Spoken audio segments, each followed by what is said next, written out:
OK, alors corrigeons cet exercice. Dans le fond, je vais appeler le haut-parleur du haut, je vais l'appeler A. Le haut-parleur du bas, je vais l'appeler B. Et ici, l'observateur, je vais l'appeler O. O pour observateur. Euh, donc, on veut avoir de l'interférence destructive au point O. Donc, autrement dit, on veut que la personne ici entende aucun son. Donc, interférence destructive, on veut un minimum. Donc, on veut une différence de marche qui va être égale à M plus une demi-lambda, avec M qui est égal à un entier. Donc, on va aller chercher les deux marches. Donc, d'abord, la marche du rayon de l'onde qui provient de A, donc la marche AO ici. La marche AO est égale à 2,4 mètres. Et ensuite, la marche BO de la deuxième onde. Alors là, dans le fond, il faut juste utiliser Pythagore. Donc, on va aller utiliser Pythagore avec 1 mètre et 2,4 mètres. Ça va donner 2,6 mètres. Donc, la marche BO, 2,6 mètres. Donc, ça fait une différence de marche 2,6 mètres moins 2,4 mètres. Ça fait une différence de marche de 0,2 mètres. Et cette différence de marche-là, vu qu'elle est associée à une interférence destructive, elle est égale à un nombre entier plus une demi fois la longueur d'onde. Donc, autrement dit, on peut dire que, bon, vu que c'est un minimum, on a delta égale à m plus une demi longueur d'onde. Et on vient de dire que dans notre situation à nous, la différence de marche, elle est de 0,2 mètres. Attention de ne pas confondre les deux m. Ceci est un m qui représente un entier. Ceci est le symbole de mètre. Okay? Faites attention de ne pas confondre. Donc là, ici, on pourrait aller chercher une longueur d'onde, mais en fait, quand on parle de son, on parle rarement en termes de longueur d'onde, mais plutôt en termes de fréquence. Donc, et c'est ça la question d'ailleurs, c'est quelle fréquence de son va permettre d'avoir d'interférence destructive. Donc, pour faire une conversion fréquence-longueur d'onde, c'est toujours la même chose. Vous en rappelez-vous? On l'a déjà fait au chapitre 1 à plusieurs reprises, en fait. Rappelez-vous comment on fait pour convertir une fréquence en longueur d'onde ou une longueur d'onde en fréquence? Comment on fait pour faire le lien entre les deux? C'est la formule de la vitesse d'une onde. La vitesse d'une onde qui est égale à lambda f. Donc, autrement dit, la longueur d'onde est égale à la vitesse sur f. Fait que je vais aller remplacer ça ici. Donc, autrement dit, je vais avoir m plus une demi fois la longueur d'onde qui est vitesse du son sur f. Parce qu'évidemment, ici, l'onde, c'est du son. Donc, je vais prendre la vitesse du son. La vitesse du son dans l'air, 340 mètres par seconde, est égale à 0,2 mètres dans ma situation. Ici, ce qu'on cherche, c'est la fréquence nécessaire pour obtenir l'interférence destructive. Donc, si on l'isole dans l'équation, ça va faire F égale à M plus une demi fois V sur 0,2 mètres, la vitesse du son. Alors, on voit en fait ici qu'il y a une infinité de fréquences possibles. Donc, si vous regardez l'équation, il y a une infinité de fréquences possibles qui vont permettre d'obtenir de l'interférence destructive à l'endroit où se trouve l'observateur. Pourquoi je dis une infinité de valeurs possibles? C'est à cause que, regardez, le M ici peut prendre une infinité de valeurs. Il peut valoir 0, plus ou moins 1, plus ou moins 2, plus ou moins 3, etc. Donc, il peut valoir plus ou moins l'infini, plus ou moins 1000, etc. Il peut valoir 5 millions, etc.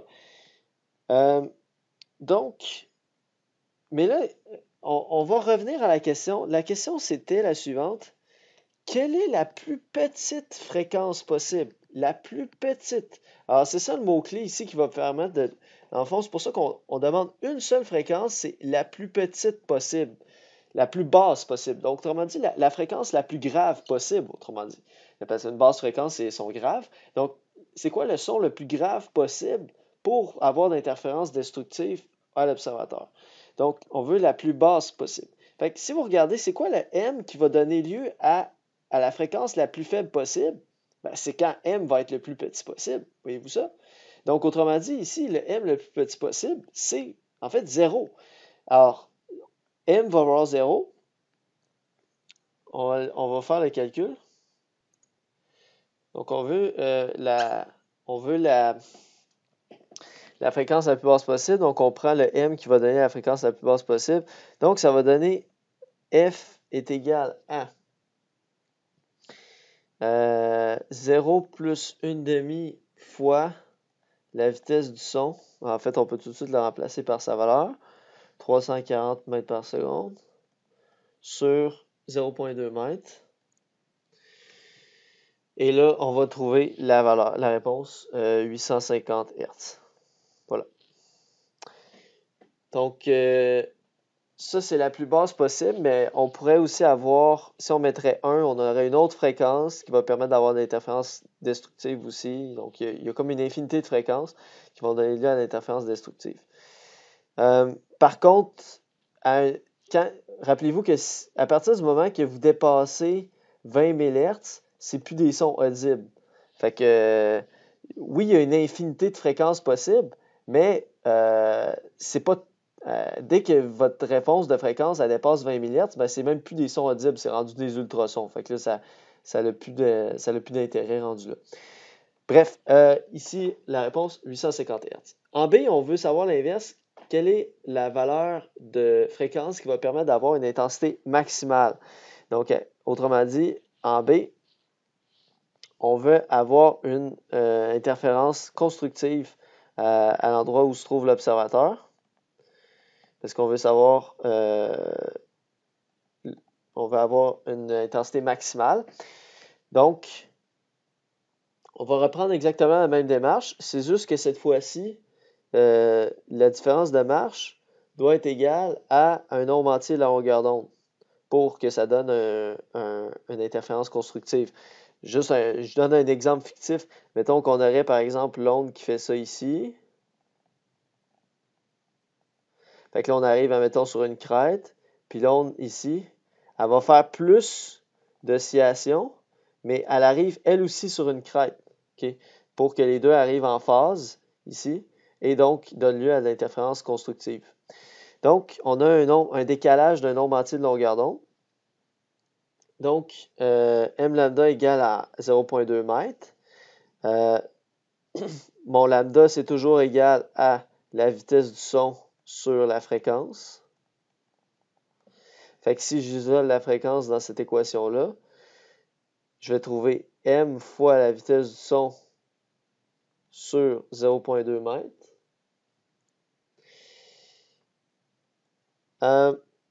Encore une fois, ne confondez pas le m ici qui est un entier et ça ici qui est le symbole de mètre. Là ici, je vais remplacer tout de suite la vitesse du son par sa valeur. Donc 340 mètres par seconde. Et là, encore une fois, j'ai une infinité de réponses possibles pour la fréquence qui va donner lieu à l'interférence constructive. Mais on demande encore une fois la fréquence minimale qui permet d'avoir le max. Donc, la fréquence minimale, là, par contre, il faut faire attention. Parce que là, M, c'est 0, plus ou moins 1, plus ou moins 2, etc. Fait que là, vous pourriez dire, ah, ben, on va prendre encore M égale 0 ici. Mais si vous prenez M égale 0, ça va faire 0 fois 340. Fait que ça ferait une fréquence 0. Mais une fréquence 0, ça n'a pas de sens. Dans le fond, une fréquence 0, ça veut dire qu'il n'y a pas de son. Un son ne peut pas avoir une fréquence nulle. Ça n'a pas de sens. Ce n'est pas un son si la fréquence est nulle. Donc, autrement dit, on voit ici que physiquement, cette solution-là n'est pas acceptable. Une fréquence nulle n'est pas une solution acceptable. Donc, il faut absolument aller chercher m égale 1. Donc, en cherchant, autrement dit, ça, c'est pas acceptable dans la situation. Fait qu'on va aller chercher le premier entier non nul, donc m égale 1. Et là, on va faire le calcul. Ça va donner 1700 Hz.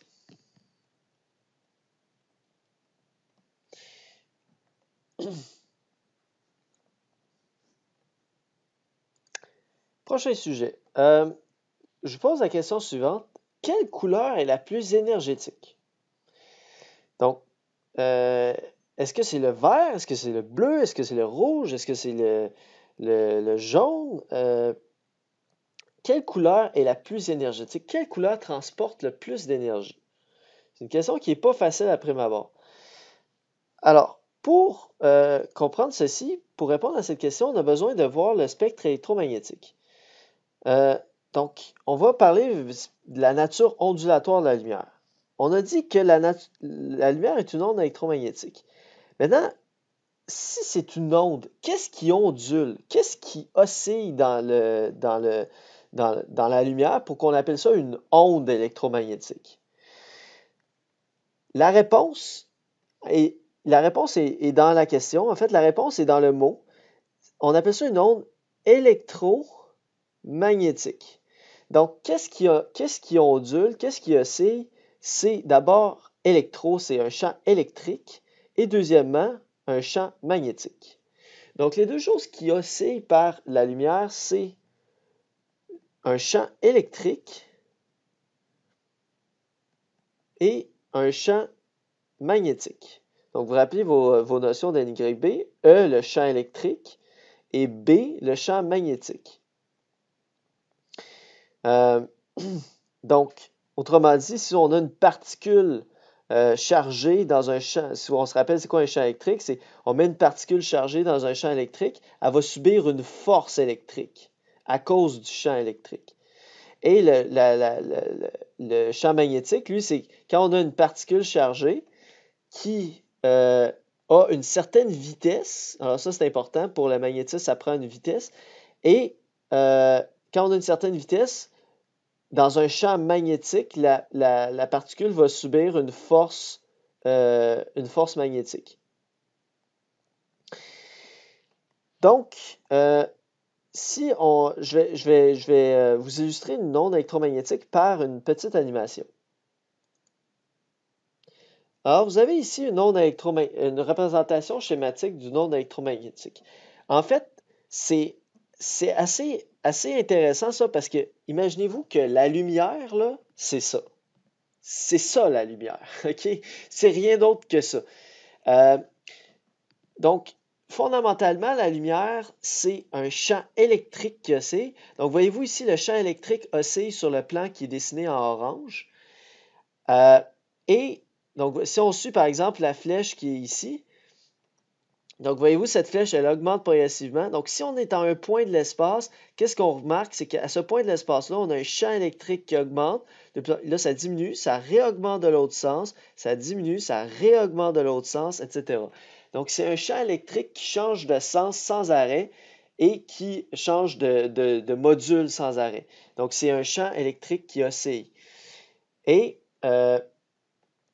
on voit que l'onde, ici, elle se propage vers l'avant, vers le sens de la flèche qui est représenté ici. Donc, autrement dit, si on suit, par exemple, une crête, donc suivez une crête en bleu, voyez-vous, si on suit la crête, voyez-vous, ça, c'est le sens de direction de la lumière, en fait. Donc, la lumière, dans cette situation-là, elle se propage dans le sens qui est représenté par la flèche. Et parallèlement à ça, en fait, devrais-je dire perpendiculairement à ça, il y a un champ magnétique qui oscille qui, lui, est représenté sur le plan en bleu. Donc, toutes les flèches en bleu, ça représente le champ magnétique à tous ces endroits-là. Donc, le champ magnétique est différent à tous les endroits. Et si on se met, par exemple, à ce point-ci, bien, ce point-ci va subir un champ magnétique de plus en plus grand, devenir nul. Après ça, de plus en plus grand vers le bas, devenir nul, devenir de plus en plus grand vers le haut, devenir nul, etc. Alors, ça, c'est une onde électromagnétique. C'est ça, la lumière. Les rayons UV, c'est ça.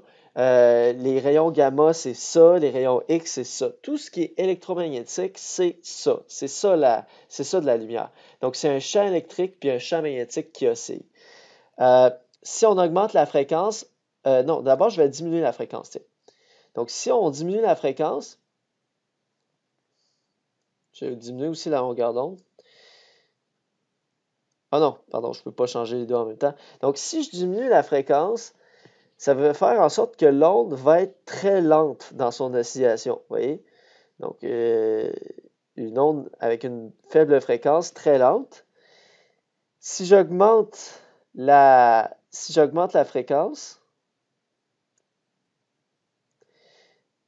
ça va être un petit peu plus rapide. Voyez-vous qu'automatiquement, la longueur d'onde diminue. Plus j'augmente la fréquence, voyez-vous que la longueur d'onde doit diminuer automatiquement. Voyez-vous que je fais juste changer la fréquence, mais la longueur d'onde doit s'ajuster automatiquement. Donc là, j'ai une fréquence qui est un peu plus élevée et par le fait même, une longueur d'onde qui est un peu plus faible. Je continue à augmenter la fréquence. Donc, plus j'augmente la fréquence, plus l'oscillation est vite, mais plus mes ondes sont petites. Voyez-vous? Mais ma longueur d'onde est toujours de plus en plus petite. Je continue à augmenter encore plus. Donc, toujours de plus en plus petit. J'augmente la fréquence, l'onde est encore plus petite. J'augmente la fréquence. Donc là, on est rendu très rapide, très haute fréquence et l'onde est très courte. Pourquoi est-ce que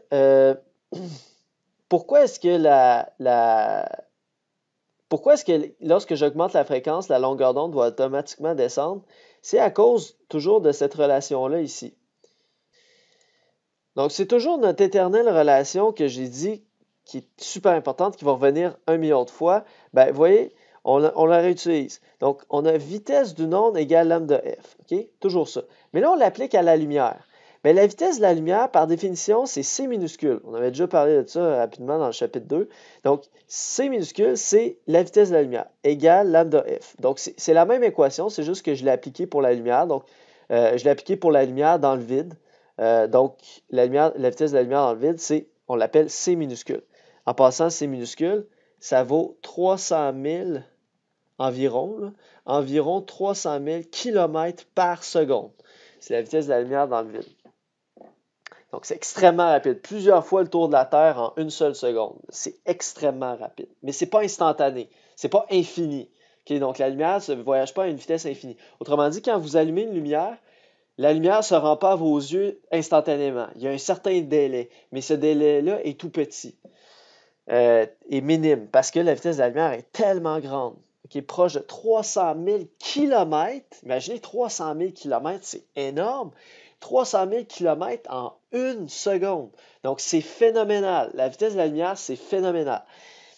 Si on la met en mètres par seconde, ça fait 3 fois 10 à la 8 mètres par seconde. Cette constante-là, on va l'utiliser énormément en passant dans le cours, 3 fois 10 à la 8 mètres par seconde. C'est une constante universelle de la physique, la vitesse de la lumière. C'est une constante qui revient très, très, très, très souvent. Donc, si on revient à notre équation, on a C égale lambda F. Ça veut dire que si j'isole, mettons, la longueur d'onde dans cette équation-là, ça veut dire que lambda égale C sur F. Puis C, c'est une constante. C'est toujours 3 fois 10 à la 8 mètres par seconde. Divisé par, divisé par la fréquence. Lambda égale C sur F. Donc, qu'est-ce que vous remarquez dans cette équation-là ici? C'est que si j'augmente la fréquence, la longueur d'onde va automatiquement diminuer. Ou à l'inverse, si j'augmente la longueur d'onde, les deux sont inversement proportionnels. Donc, si j'augmente la longueur d'onde, la fréquence doit diminuer. Si je diminue la longueur d'onde, la fréquence doit augmenter. Les deux sont inversement proportionnels.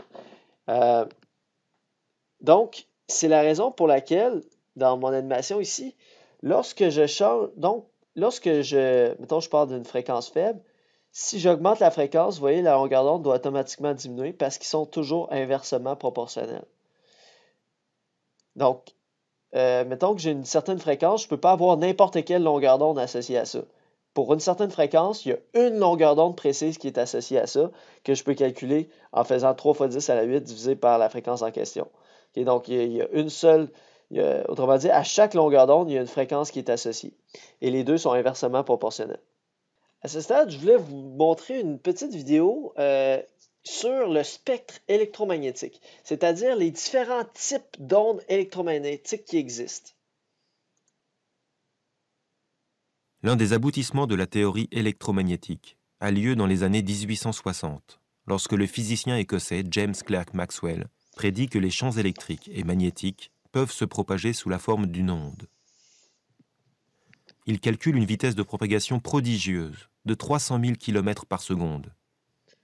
Or, depuis James Bradley, en 1726, On sait que la lumière visible est une onde, dont on ignore la nature, mais dont on sait qu'elle se propage justement à la vitesse de 300 000 km par seconde. Maxwell venait de découvrir que la lumière est une onde de nature électromagnétique, dont la gamme de fréquences occupe une infime partie du spectre. Chaque couleur correspond à une fréquence donnée. Ce n'est que 20 ans plus tard que Heinrich Hertz mettra en évidence expérimentalement ce nouveau type d'onde. Il sera le premier à construire un oscillateur électrique capable de générer des fréquences supérieures aux mégahertz. Cette bande de fréquences correspond aux ondes radio qu'on appelle encore maintenant ondes hertziennes. Ces fréquences sont bien plus faibles que celles des ondes visibles et des infrarouges. Mais ces ondes radio se propagent aussi à la vitesse de la lumière, et une antenne de quelques centimètres permet de les détecter. Cette découverte majeure marquera le début de la télégraphie sans fil, et le XXe siècle sera résolument tourné vers les télécommunications.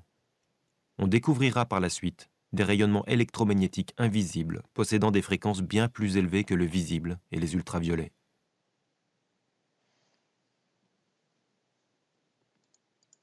Donc, voici les différentes parties du spectre électromagnétique. Ici, à gauche, on a un symbole ici de nucléaire. Alors, ça ici, c'est pour symboliser ce qu'on appelle les rayons gamma, qui sont produits justement dans des radiations, dans des désintégrations radioactives.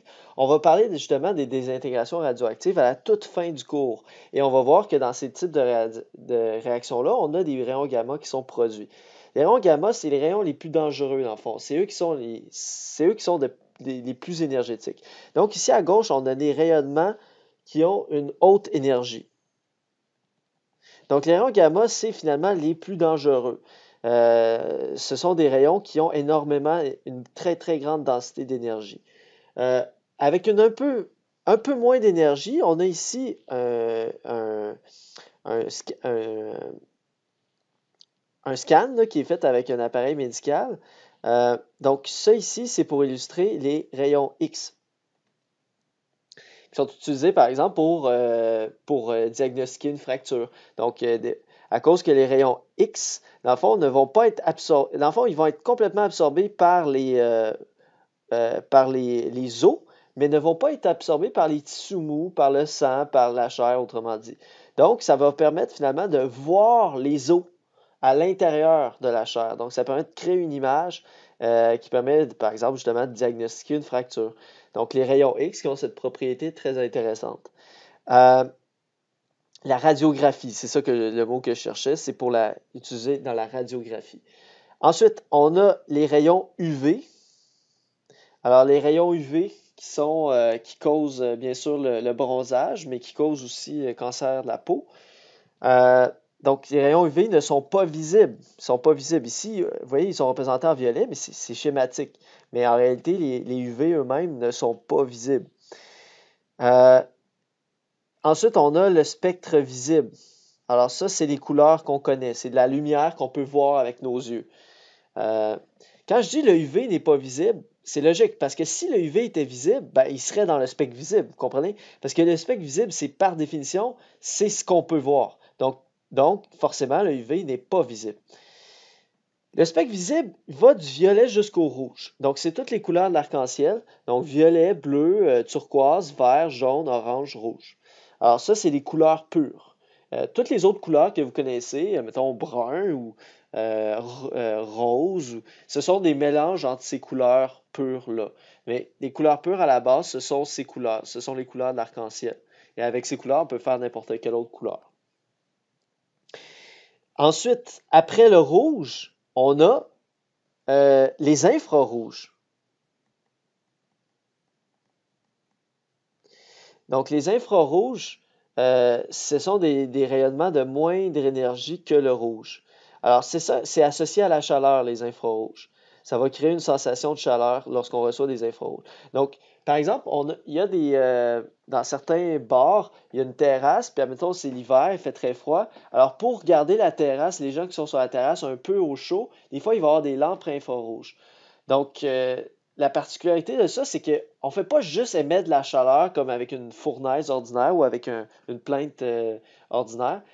C'est que dans le fond, on émet vraiment des infrarouges et c'est même si la pièce est pas, même si l'environnement est froid, mais lorsqu'on reçoit ces infrarouges, ça nous permet de capter de la chaleur, donc ça va nous réchauffer. Mais ça ne va pas nécessairement augmenter la température de la pièce. Donc c'est ça la distinction. Mais les infrarouges, quand on les capte, on sent de la chaleur. Il y a aussi les micro-ondes qui ne sont pas représentés ici, mais entre les infrarouges et les ondes radio, il y a les micro-ondes qui sont bien sûr utilisés dans les fours à micro-ondes pour réchauffer les aliments. Et finalement, il y a à l'extrémité ici les ondes radio. Alors, ça, c'est ce qu'on appelle le spectre électromagnétique. Tout ça, c'est en quelque sorte de la lumière. C'est des ondes qui se propagent, comme je vous ai montré dans la vidéo tout à l'heure. Donc, un champ électrique puis un champ magnétique qui oscille perpendiculairement l'un à l'autre. Toutes ces ondes-là vont à la vitesse, dans le vide, vont à la vitesse C de 300 000 km par seconde. Okay? Ça, c'est très important. Il n'y en a pas des plus lentes puis des plus rapides. Toutes ces ondes-là vont à la même vitesse, 300 000 km par seconde. Donc, ici, on a une échelle de grandeur pour les différentes longueurs d'onde. Donc, pour les rayons gamma, on est à l'échelle de 0,01 nanomètre. Donc, autrement dit, les gamma, c'est des ondes qui sont extrêmement courtes. Extrêmement courtes. Ensuite, on va vers les rayons X, on est de l'ordre de 1 nanomètre. En passant, quand on parle de 1 nanomètre, nano, ça veut dire x 10 à la moins 9. X 10 à la moins 9. Ça, c'est ça que ça veut dire nano. Nano veut dire x 10 à la moins 9. Donc, autrement dit, 1 nanomètre, c'est 1 x 10 à la moins 9. À la moins 9 mètres. En fait, 1 x 10 à la moins 9, c'est 1 milliardième. 1 milliardième. Ça veut dire, prenez un mètre, séparez-le en 1 milliard de petits éléments et vous avez 1 nanomètre. Donc, un nanomètre, c'est 1 milliardième de mètre. C'est absolument minuscule. Donc, autrement dit, ces ondes-là, les rayons X, c'est des ondes qui sont absolument minuscules. Si on les représente schématiquement, ce serait, mettons, comme ceci. C'est-à-dire une onde qui est extrêmement courte. Ensuite, le UV à 100 nanomètres, il y a une longueur d'onde qui est un petit peu plus longue. Je vais le représenter comme, c'est très schématique, bien sûr, ici, c'est pas à l'échelle, bien sûr. C'est très schématique, mais c'est juste pour vous expliquer. Mettons, le rayon X, c'est très court. Le rayon UV, c'est un petit peu plus long, un petit peu moins court. Le visible, c'est encore un petit peu moins court, etc. OK?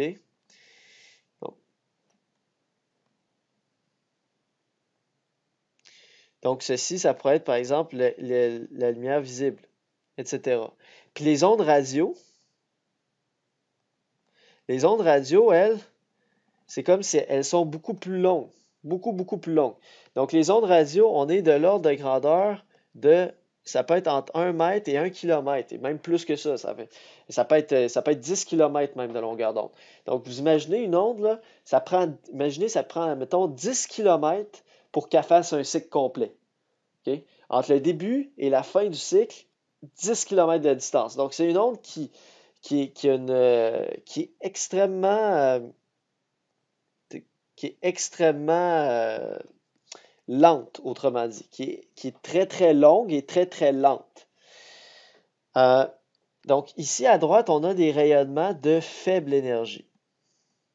Donc, les ondes radio sont des rayonnements de faible énergie. C'est la raison pour laquelle ils sont pas dangereux, ils ne sont pas nocifs, les ondes radio. Autrement dit, présentement, vous avez plein d'ondes radio qui vous traversent par la tête. Parce que il y a des ondes radio qui circulent partout. C'est ça qui nous permet de capter la radio, peu importe où est-ce qu'on est. C'est ça qui vous permet aussi de recevoir des appels cellulaires, peu importe où est-ce que vous êtes, puis de transmettre des informations avec votre cellulaire. Tout ce transfert d'informations-là se fait par des ondes radio. votre cellulaire communique grâce à des ondes radio. Euh, Donc, aussi, tu sais, la télévision, il y avait les anciens systèmes qui permettaient d'obtenir la télévision. Quand on n'avait pas le câble, ben, on pouvait avoir les espèces d'oreilles de lapin. Vous avez dû déjà voir ça. Donc, on a la télévision, puis on a les oreilles de lapin, des espèces d'antennes. Alors, ces antennes-là, ça captait aussi des ondes radio. Donc, c'est ça qui permettait de transmettre l'information de l'émission qui était en cours. Donc, toute l'image, l'information de l'image puis du son que la télévision doit reproduire, elle était captée par ces antennes-là et c'était des ondes radio qui allaient transmettre cette information-là. Même chose, c'est ça sur évidemment un poste de radio quand vous écoutez, c'est via des ondes radio. Donc, ce sont des ondes qui sont très longues. On observe aussi dans le spectre visible, dans le fond, les ondes violettes, c'est les plus courtes et les rouges, c'est les plus longues. Okay? En passant, le mot ultraviolet, ça ne vient pas de nulle part. Donc, ultra, ça veut dire plus. Et donc, c'est comme ultraviolet, c'est comme au-dessus du violet. C'est-à-dire, c'est des rayonnements qui ont une plus grande fréquence que le violet ou une plus grande énergie, si vous voulez. Donc, les ultraviolets, c'est les ondes qui ont une fréquence au-dessus du violet. À l'inverse, les infrarouges, infra veut dire en dessous. Donc, les infrarouges, ce sont des ondes qui ont une fréquence en deçà de celle du rouge. Donc, c'est d'où le nom infrarouge, en dessous du rouge, une fréquence inférieure à celle du rouge, de la couleur rouge. Alors, si on résume tout ça dans un tableau, le spectre visible est tout petit. Quand je dis tout petit, c'est qu'il est tout petit dans l'ensemble du spectre électromagnétique. Pour vous illustrer ceci, vous avez ici le spectre électromagnétique qui est représenté, mais il est représenté sous forme logarithmique. Donc, ce n'est pas linéaire. Ici, voyez-vous, on passe directement, mettons, de 3 GHz à 30 GHz à 300 GHz, etc. Donc, à chaque bond, à chaque ligne, dans le fond, on fait un saut de 10 fois en fréquence. Donc, autrement dit, ici, la fréquence est 10 fois plus grande, 10 fois plus grande, 10 fois plus grande, etc. Donc, on est sur une échelle logarithmique. Pourquoi on se met sur une échelle logarithmique? Ben, pour que ça ait plus de sens. Parce que sur une échelle linéaire, en fait, il y a beaucoup trop d'ordres de grandeur à représenter. Donc, quand on veut recouvrir un très grand nombre d'ordres de grandeur, on utilise une échelle logarithmique. Et ce que je veux vous montrer, c'est que le spectre visible est tout petit, en fait, dans l'ensemble du spectre électromagnétique. Pour nous, c'est super important, le spectre visible, parce que c'est ça qui nous permet de voir, puis c'est ça les couleurs. Fait que pour nous, c'est super important, mais en réalité, c'est assez petit dans l'ensemble du spectre électromagnétique. Donc, vous avez ici les petites fréquences, c'est-à-dire les ondes radio, qui se trouvent aussi à être les grandes longueurs d'onde. Et à l'autre extrémité, vous avez les rayons gamma, qui sont les plus grandes fréquences et, par le fait même, les plus petites longueurs d'onde. En passant, le spectre visible est défini pour la vision de l'être humain, parce qu'il y a des espèces animales, par exemple les serpents, qui peuvent voir en infrarouge, ce qui leur permet de détecter leur proie la nuit, même quand c'est parfaitement obscur. Donc, pour les serpents, le spectre visible, ça ne serait pas la même chose que notre spectre visible à nous. Pour les serpents, le spectre visible, il embarque plus loin, il embarque même dans les infrarouges. Mais, évidemment, le spectre visible est défini par rapport à la vision humaine. La même chose, les abeilles, eux autres, ils peuvent voir, oui, en visible, mais aussi, ils peuvent voir en UV proche. Quand on parle UV proche, ça veut dire le UV qui est proche du visible. C'est-à-dire le UV qui est, mettons, dans la section ici. Donc, la zone de l'ultraviolet qui est proche du spectre visible, par opposition à, si on est ici, on est encore dans l'ultraviolet, mais si on va appeler ça l'ultraviolet lointain. L'ultraviolet lointain. Donc, c'est lointain du spectre visible. Okay? Donc, c'est l'ultraviolet de haute fréquence. Donc, les abeilles peuvent voir dans le UV proche, c'est-à-dire le UV qui est proche du violet. Puis j'avais déjà essayé de voir pourquoi c'était le cas, mais je pense que c'était pour des questions que pour voir les fleurs de loin, ou je ne me rappelle plus exactement la raison, mais c'est pour des raisons d'évolution, en fait, c'est pour leur permettre, ce que je me souviens, c'est que c'était pour leur permettre de voir comme les fleurs de plus loin, donc pour aller augmenter leur efficacité de pollinisation, ce qui est quand même, c'est quand même fascinant.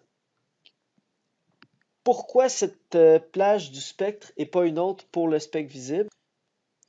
Autrement dit,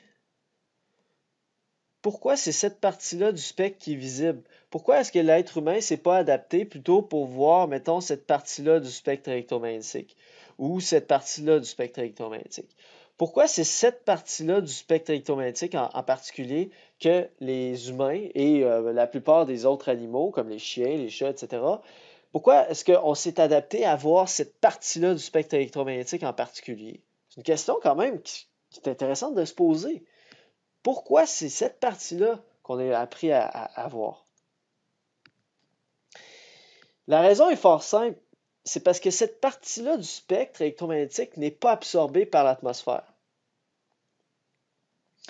Donc, le spectre visible n'est pas absorbé par l'atmosphère terrestre. Parce que le spectre visible n'est pas absorbé par l'atmosphère terrestre.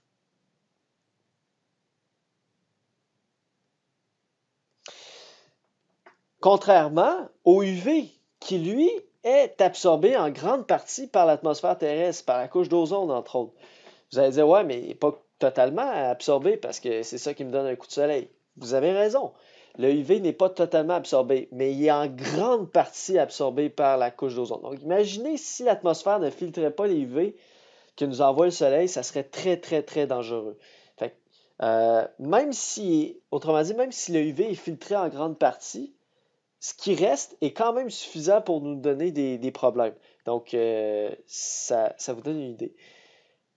Donc, autrement dit, vu que le visible n'est pas absorbé par l'atmosphère, ça fait en sorte que ça veut dire que la Terre est illuminée par cette lumière-là. Donc, c'est logique que les êtres vivants à sa surface s'adaptent pour voir cette lumière-là parce que c'est la lumière qui filtre au travers de l'atmosphère.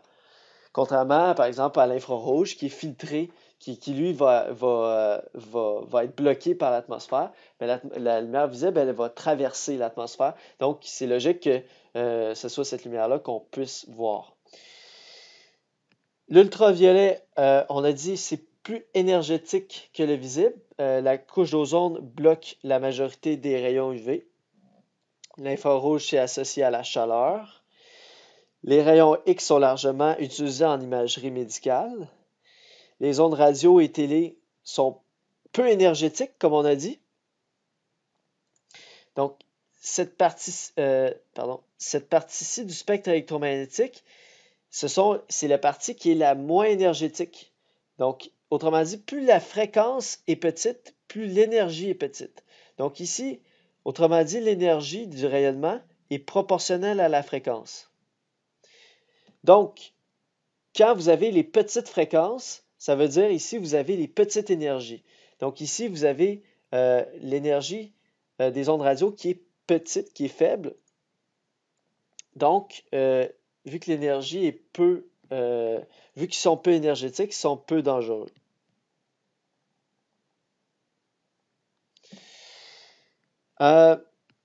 Ensuite, à l'autre extrémité ici, on a les rayons gamma qui, eux, sont extrêmement énergétiques, donc très dangereux. Même les rayons X, en fait,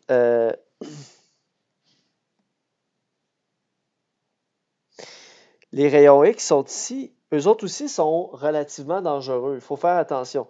C'est-à-dire, à petite dose, ça va, mais si la dose dépasse une certaine valeur, ça devient dangereux. C'est la raison pour laquelle, quand on vous prend une image, quand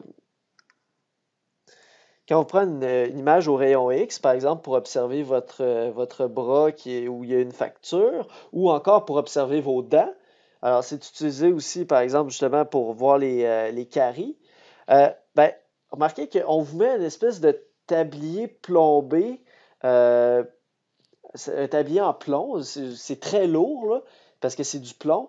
Parce que le plomb est très bon pour bloquer les rayonnements comme les rayons X. Donc, ça permet de protéger un peu le reste de votre corps.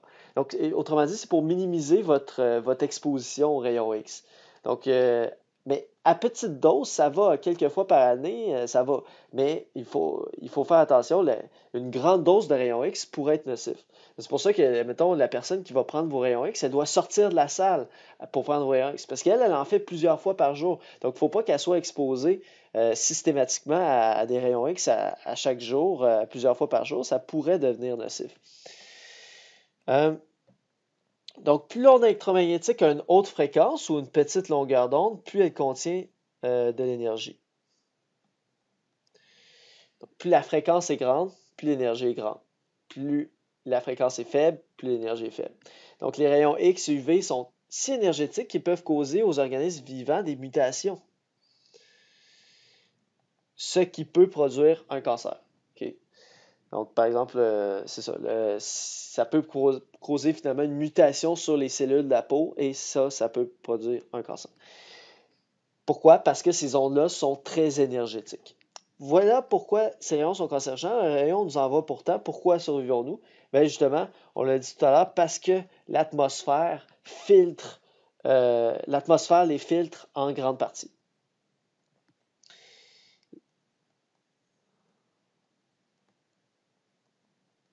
L'atmosphère les filtre en grande partie. Pas totalement, il ne filtre pas tous les UV, mais il filtre quand même une grande partie.